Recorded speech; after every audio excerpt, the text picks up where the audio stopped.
Don't forget to like, comment, and subscribe to be part of our loving community. When my husband whispered his wish to me that night, I froze. Not because I didn't hear him clearly, but because I did. You know those moments in life that split everything into a before and after? That was mine. We were lying in bed. Just the two of us. The room was quiet except for the soft hum of the fan and the sound of rain tapping against the window. It was one of those rare nights where we actually touched skin to skin, not just brushing past each other in the kitchen or saying goodnight like strangers. I remember his hand on my back, gentle, like he was trying to remind me that he still knew how to be soft. And then he said it. This wish. Something he'd been thinking about. Something he wanted us to try. He said it like he was giving me a gift. But it felt like I was being pushed off a ledge. I don't even know how to explain the feeling. It was part shock, part curiosity, and a whole lot of something I still don't have the right word for. Maybe betrayal wrapped in permission? I didn't answer him right away. I couldn't. I just laid there, staring into the dark, heart racing, trying to figure out what the hell was happening.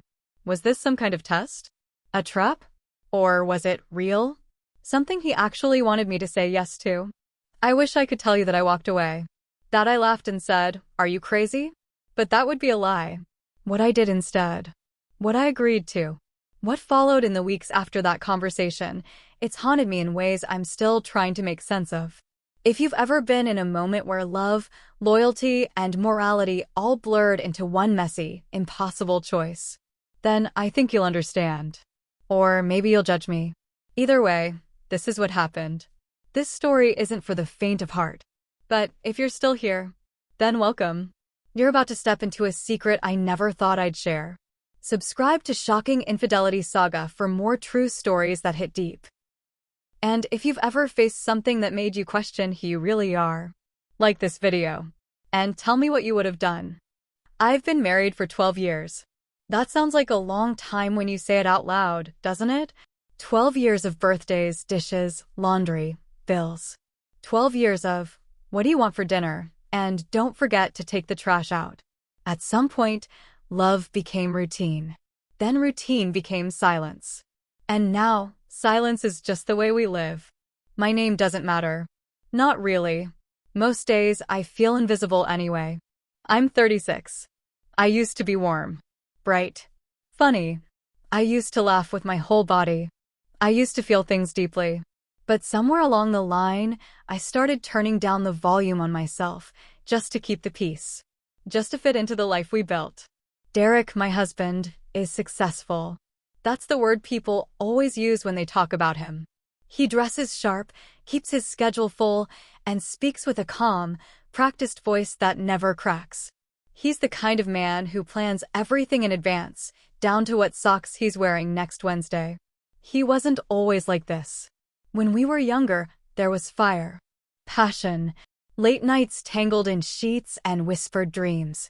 Now he kisses me on the forehead like a coworker.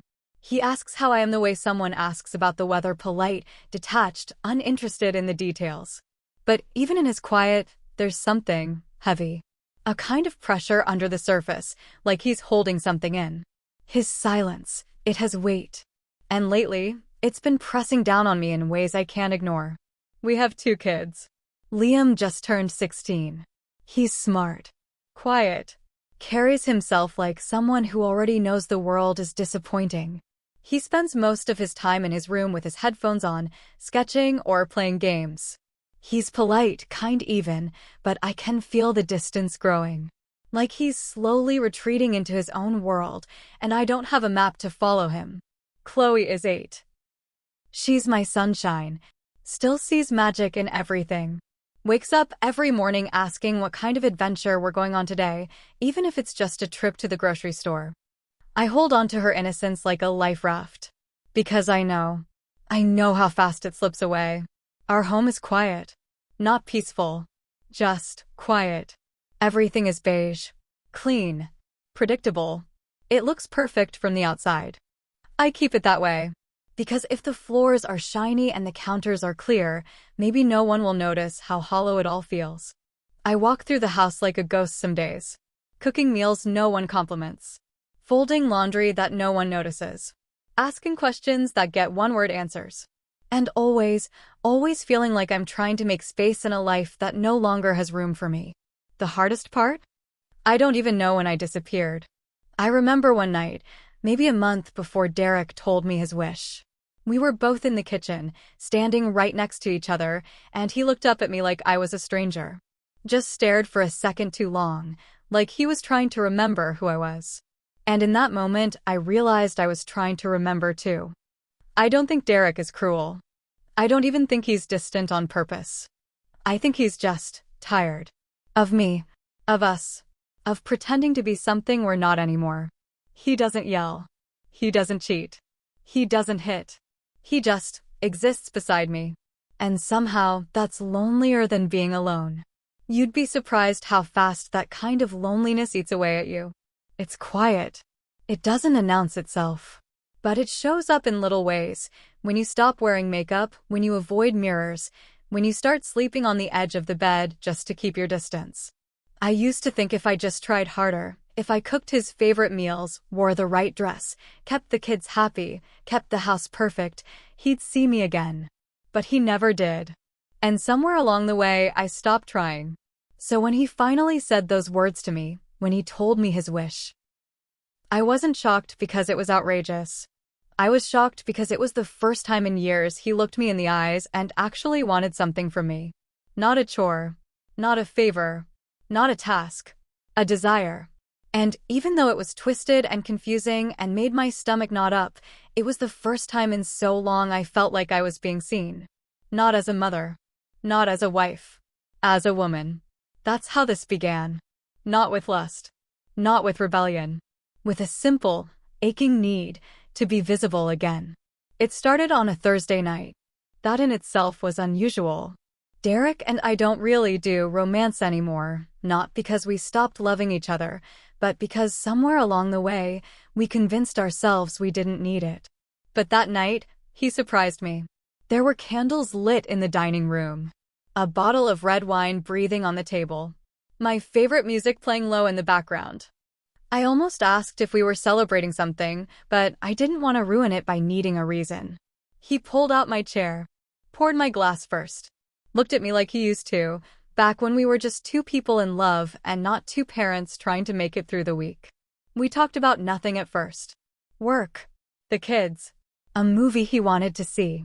But there was something different in his energy, calm, focused, like he was building up to something.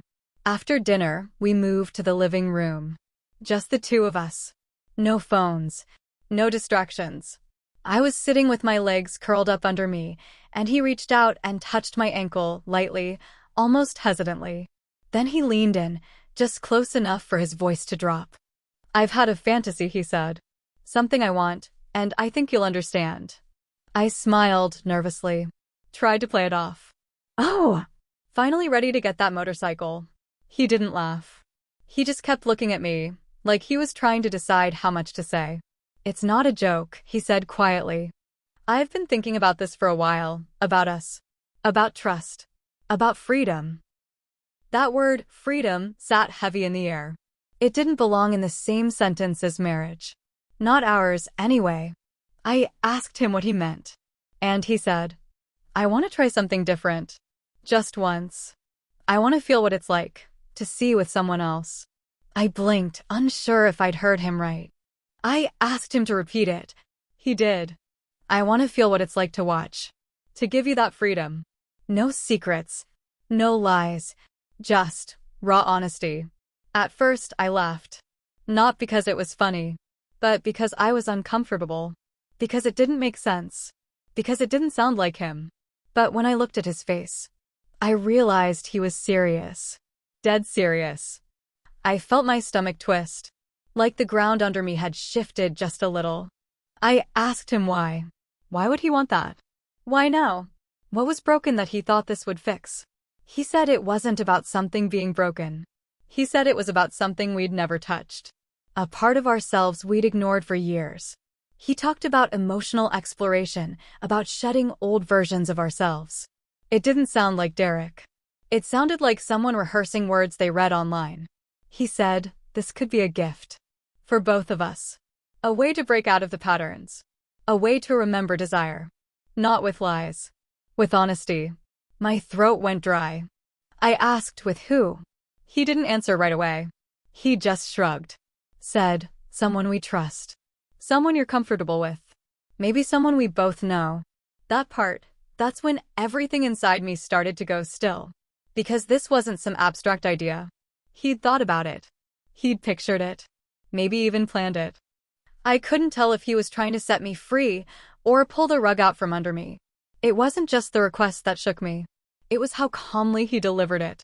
Like he'd already made peace with the idea. Like he was just waiting for me to catch up. The part of me that still believed in us wanted to be angry. Wanted to throw my wine glass and storm out of the room. But another part, the quieter part, the one that had been starving for years. That part listened.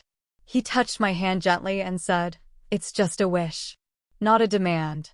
But if you ever want to try, I won't judge you. I'll be right there. Watching." I didn't say yes. But I didn't say no either.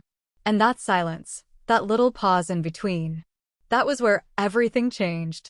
That night, after Derek went to sleep, I sat on the bathroom floor with the lights off. Just sat there, knees to my chest, staring at the crack under the door where the hallway light spilled through. I didn't cry. I couldn't. I just unraveled silently. Thought after thought circling in my head, none of them landing. Did he want to share me, or be rid of me? Was this love, or some twisted test? I kept replaying his words. It's just a wish. Just a wish. But wishes don't come from nowhere. They come from need. And I didn't know if I wanted to meet his need or run from it. The days that followed were strange. He didn't bring it up again. Not once. He acted normal.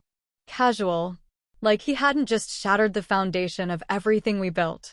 And that was the part that scared me most. Because if it meant nothing to him, then what did that make me? I started watching him more closely. The way he looked at me. Or didn't. The long silences at dinner. The way he held his coffee mug like it was the only warmth he needed. At night, we still slept in the same bed. But I kept my back to him. And I started remembering all the other nights I'd done the same, long before he ever said a word about fantasies or freedom. Nights where I'd lie awake, staring at the ceiling, listening to the sound of his breathing while mine felt like it was caught in my throat. I thought about how many times I reached for him, and he turned away. How many kisses landed on closed lips. How many moments I told myself it's just a phase. He's tired. He's stressed. But stress doesn't make you cold. Not for years.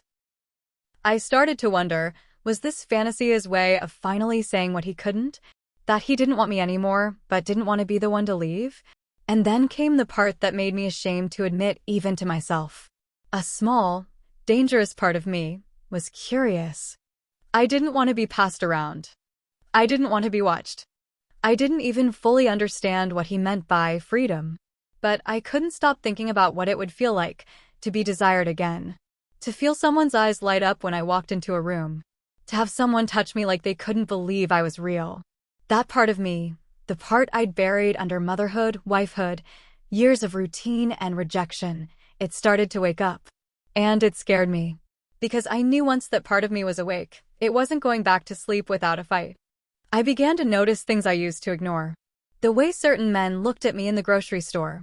The cashier who complimented my smile. The neighbor who always found a reason to wave when I went to get the mail. I started wearing mascara again. Just a little. Nothing bold. But I lingered in front of the mirror longer. Studied the curve of my neck. Touched my collarbone like it belonged to someone else. I caught myself wondering what I looked like to other people. Was I still beautiful? Was there still something in me worth wanting? I avoided Derek's eyes in the morning. Poured his coffee without looking at his face. I didn't want to know what he saw when he looked at me. I was afraid it was nothing. I told myself I hadn't made a decision. I hadn't agreed to anything. But every day I didn't say no felt like a step toward something I wasn't ready to face. I started having dreams. Vivid ones. Dreams where I was laughing. Loudly. Freely. Dreams where someone touched my wrist and I felt it through my whole body. I'd wake up flushed, disoriented, reaching for something that wasn't there. Temptation isn't always loud. It doesn't knock down the door and demand attention. Sometimes it whispers. Sometimes it creeps in through the cracks of everything you've been missing. And once it gets inside you, it doesn't leave quietly. So no, I hadn't said yes. But I had started to wonder what yes might look like. And that was enough to change everything. Jason was never supposed to matter. He was just Derek's friend. A work colleague, about 10 years younger, full of charm and energy Derek no longer carried. He'd been to our house a few times, football games, barbecues, birthday parties. The first time I really noticed him, really looked, I caught him watching me. Not in a creepy way. Not like he wanted to own me. Just curious. Like I was a puzzle he wasn't in a rush to solve. He had that kind of energy that makes you feel like the only person in the room when he talks to you. The kind that lingers in your thoughts hours after he's gone. I told myself it was harmless. That he was just friendly. Playful. But over time, his eyes stayed on me a little longer. His jokes grew softer, more personal. And I didn't look away. One night, Derek mentioned Jason casually over dinner. Said he might stop by next weekend to help with something in the garage. Then, without looking up, Derek added, "You should wear that black dress you used to love. The one that shows your shoulders." I stared at him, waiting for a smirk. Some hint of sarcasm. But he just kept eating. That dress had been collecting dust for years. And yet, somehow, it ended up hanging on the bedroom door by the end of the week. Jason came over that Saturday. And when he saw me, really saw me in that dress, he smiled. Not wide. Not loud. Just enough. We talked while Derek was outside. About nothing at first. Weather. Music. Then about books. Childhood. Fear. The kind of conversation you fall into without realizing how deep it's gotten until you're too far to climb out easily. He listened when I spoke. I mean, actually listened. Eyes steady. No rush to interrupt. He made me feel like my words mattered. Like I mattered. That's the thing people don't understand. It's not the flirting that breaks you. It's the way someone can see you in a moment you didn't realize you were transparent. We started texting after that. Just friendly check-ins at first. Then longer threads. Funny memes. Then voice notes. Then memories. Then secrets. He told me about his last heartbreak. How he never felt enough for the women he dated. How he struggled with pretending to be okay all the time. I told him, more than I meant to, about the house, the silence, the things I missed, the version of myself I couldn't find anymore. We never planned it. We just drifted there. One night, Derek walked past me on the couch and looked at my phone. Saw Jason's name on the screen, and he smiled. Just a little. Not jealousy. Not suspicion. Something else. Approval. That night in bed, he said, "You looked happy today. It's nice to see you glowing again." Glowing. I didn't ask what he meant. I didn't want to ruin the spell. A few nights later, Jason and I met for coffee. It wasn't planned. I just didn't want to be home. And he didn't want to be alone. We sat in his car for 2 hours after the coffee got cold. Talking, laughing, sitting in silence that wasn't uncomfortable. He touched my hand. Just once. Just lightly. But he didn't let go. And neither did I. Later that week, I told him. About Derek. About the wish. He leaned back in his chair, blinking slowly like he'd misheard. "He wants you to." What? I repeated it. The words tasted strange, even though I'd been carrying them in my chest for weeks. Jason didn't laugh. Didn't judge. Just stared at me with this tangled look of concern and something else I couldn't name. "Are you okay with this?" he asked. I opened my mouth, but nothing came out. Because I didn't know. Was I okay with it? Was I flattered? Angry? Curious? Or was I just too numb to care anymore? I looked out the window instead of answering. The glass was foggy from our breath, the outside world a blur of headlights and shadows. He didn't press me. He just said, "You don't have to do anything you don't want to." But I didn't know what I wanted. That was the problem. Desire. Revenge. Loneliness. They all looked the same in the dark. And the more time I spent near Jason, the harder it became to tell the difference. It was raining that night. Not a soft drizzle, the kind that makes you want to curl up under a blanket. No, this was heavier. Sharp. Persistent. Like the sky couldn't hold itself together anymore. Derek was out of town. Business trip. Something important. I didn't ask for details. He didn't offer any. Before he left, he kissed my forehead and said, "Take care of yourself." And I tried to tell myself that's all this was, taking care of myself. Jason texted around 7. Just one line. "You okay?" I stared at it for 5 minutes before I typed back, "Come over. Just to talk." He didn't reply. He just showed up. I had the lights dimmed. The living room felt warmer than usual, like even the air knew something was shifting. There was music playing, slow, instrumental, the kind that fills the silence without demanding attention. He stepped inside and closed the door softly behind him. He was wet from the rain. His hair stuck to his forehead. He looked unsure, like he knew this was a line we couldn't uncross. For the first few minutes, we didn't say anything. We just sat on the couch. Close, but not touching. I watched the lightning flash across the window, shadows dancing on the walls like ghosts of decisions not yet made. Then he reached over. Slowly, his fingers brushed mine. Not demanding. Not assuming. Just an offering. And I took it. It was the smallest movement, but it felt like a scream inside my chest. He turned toward me, his eyes searching my face for something I didn't know how to give. I felt myself leaning forward before I even realized it. The first kiss wasn't fire. It wasn't wild or desperate. It was soft. Careful. Like we were both afraid the other might vanish if we moved too quickly. And then everything started to blur. Not from speed, but from emotion. His hand on my waist. My fingers in his shirt. The kind of closeness I had forgotten was possible. And just when I thought I was losing myself completely, I whispered Derek's name. Softly, without thinking. Jason froze. Pulled back. His breathing heavy. I don't know if I said it out of guilt, or defiance, or something in between. But I looked at him then. Really looked. And whispered, "Jason." It was the first time I'd said his name like it meant something. Like I wasn't just reaching for escape, but for him. He leaned in again. This time slower. Eyes wide open. Hands gentle, like I was breakable. And then, a sound. Faint. Barely a whisper above the rain. The soft creak of a door hinge. Then a voice. "Mom? Chloe." Everything inside me stopped. My heart. My thoughts. My breath. Jason pulled back instantly, eyes wide, panic written across his face. I turned toward the hallway, saw her little silhouette standing in the shadows, rubbing her eyes, clutching her stuffed rabbit. She wasn't crying. She wasn't scared. She just looked confused. Small. Out of place in a moment too big for her to ever understand. I stood up too fast. My knees nearly gave out. I walked over, knelt down, touched her cheek, whispered, "You okay, baby?"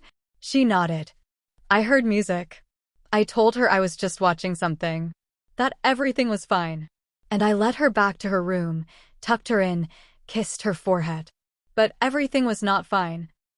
When I came back to the living room, Jason was standing near the door, keys in his hand. His eyes met mine, and there was nothing left to say. He walked out into the rain without a word. And I stood there alone, listening to the soft click of the door closing behind him. That was the moment I knew. Whatever came next, there was no going back. The next morning, everything was quiet. The kind of quiet that doesn't feel peaceful. The kind that presses against your skin, follows you from room to room like a shadow that knows what you did. Jason was gone. Of course he was. No note. No message. No trace that he had ever been there at all, except for the echo of his name still caught in the back of my throat. I made coffee like I always do. Poured it into the same chipped mug Derek likes. But my hands were shaking. I didn't sleep. Every time I closed my eyes, I saw Chloe's little face in the dark. Her confusion. The way she looked at me like something didn't quite fit. She didn't say anything that morning. Not about the music. Not about Jason. Not about anything. But she kept looking at me. Not with fear. Not with anger. Just, like she didn't recognize me anymore. I tried to act normal. I packed her lunch, tied her hair, smiled through it all. But she kept glancing at me with those quiet, searching eyes. And that hurt more than anything. I checked my phone. Nothing from Jason. Not even a read receipt. I texted once, just a simple, "Are you okay?" It stayed gray. Around noon, Derek came home. Earlier than expected. Said the meeting got canceled. I don't even remember if I responded. He dropped his bag, walked over, and wrapped his arms around me. Tighter than usual. Longer. His chin rested against my shoulder. He didn't say hello. He just whispered, "Did you do it?" I froze. Because it wasn't an accusation. There was no anger in his voice. No jealousy. No pain. Just anticipation. I pulled away slowly, looked at him, searching for something, some sign of the man I married. Some crack in the mask. But he just looked back, calm and waiting. I didn't answer. Because I didn't know what the answer was anymore. Did I betray him? Or fulfill him? Did I cross a line? Or did I walk straight through the door he left open for me? Derek didn't push. He just smiled, kissed my cheek, and told me I looked beautiful. And just like that, life resumed. Or it pretended to. He was different after that. Warmer. Softer. He touched my back when he passed behind me in the kitchen. Told me I looked glowing. Said he'd miss me, even though he'd only been gone a day. He started texting during work hours again, just simple things. "Thinking of you. What are you up to? Let's go somewhere this weekend." For a moment, I wanted to believe it was a turning point. That somehow, I'd stepped through the fire and found him waiting on the other side, ready to love me again. But it didn't feel real. Because under all that sudden affection, something was off. Too measured. Too intentional. Like he was performing a role he'd rehearsed. And I was the audience. Meanwhile, Jason was gone. No response. No explanation. Just silence. And I didn't chase him. I couldn't. Because if I ran after him, it would mean admitting there was something real between us. And I wasn't ready to say that out loud. Not yet. Chloe stopped sitting next to me during story time. Started picking her dad instead. Started skipping our usual bedtime routines. I told myself she didn't know. That she was just being 8. But something in her was different too.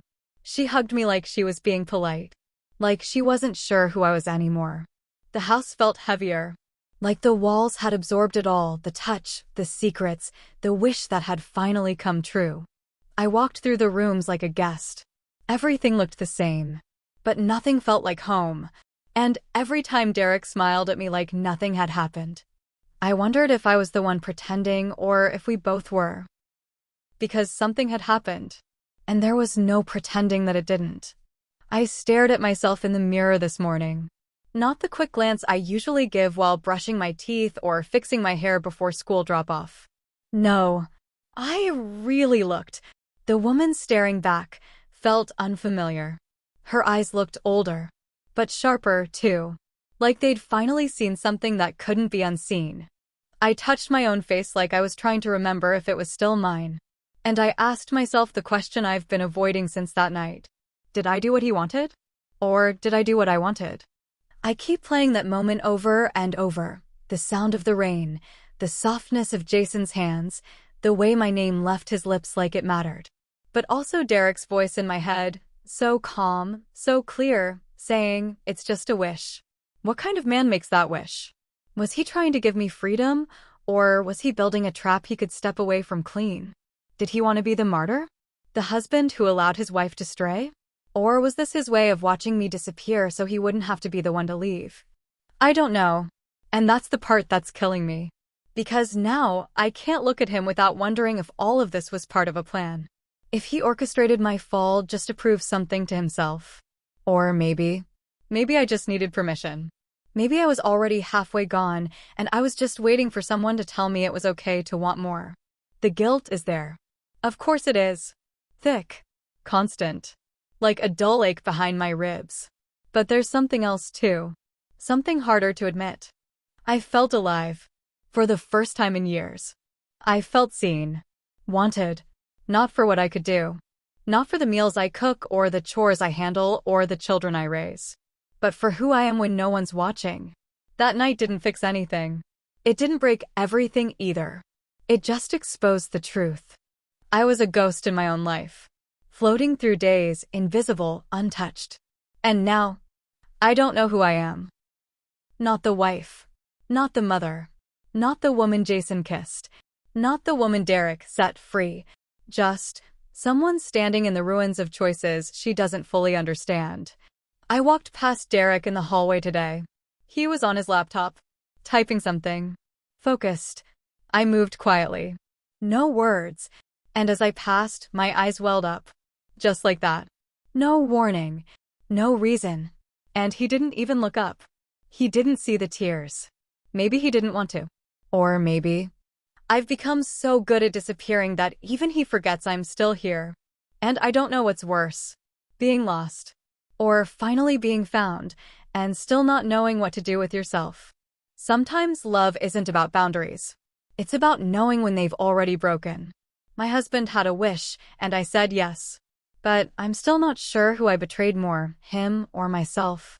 There are moments I replay over and over, wondering if I could have chosen differently. If silence would have been safer. If holding on a little tighter would have made us whole again. But what do you do when the person who gives you permission to break is the same one who swore to hold you together? I said yes because I wanted to be loved. I said yes because I wanted to feel real again. But now I'm left with questions that don't have answers. Just echoes. What would you have done? Have you ever agreed to something just to feel loved again? Even when you knew it might destroy you? Tell me in the comments. I'm still searching for answers. Still searching for myself. If this story reached a part of you that doesn't get spoken to often, subscribe to Shocking Infidelity Saga. There are more stories to tell. More truths we're not supposed to admit out loud. And maybe, if we're honest with each other, we won't feel so alone. Don't forget to like, share, and tell someone you trust. Or someone you miss. Thank you for listening. Really, thank you.